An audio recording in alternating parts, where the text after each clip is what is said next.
Dobrý deň, volám sa Katarína Mikuláková a som organizátorom Harmónia Festivalu zdravia a krásy. Dovoľte, aby som vás na toto veľké podujatie zdravého životného štýlu pozvala.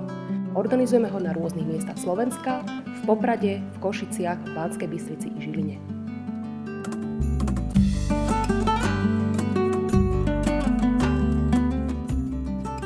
Čo na tomto podujatí nájdete? 3 výstavy, zdravie a prevencia, krása a relax, ezoterika. Bohatú ponuku viac ako 60 vystavovateľov, merania a diagnostiky zdravia, výživové poradenstvo, fotenie aury, numerológiu, veštenie, tarot, ale tiež ochutnávky zdravej stravy a tombol.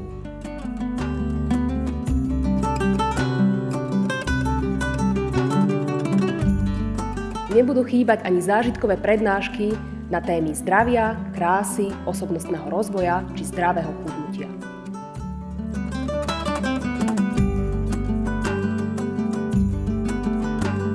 Postarané bude aj o vaše deti. Na Harmónia Festivale zdravia a krásy nebude chýbať ani detský kútik a detské tvorivé dielne.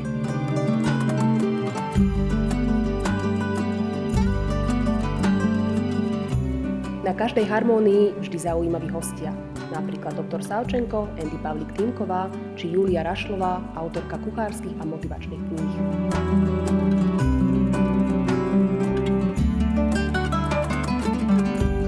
Navštívte aj vy veľké podujatie zdravého životného štýlu Harmónia Festival zdravia a krásy.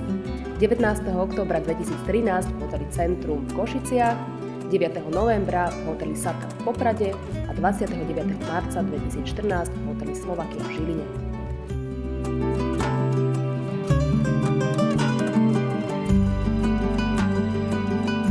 Viac informácií a ďalšie termíny Harmónia Festivalov zdravia a krásy nájdete na www.harmoniafest.sk.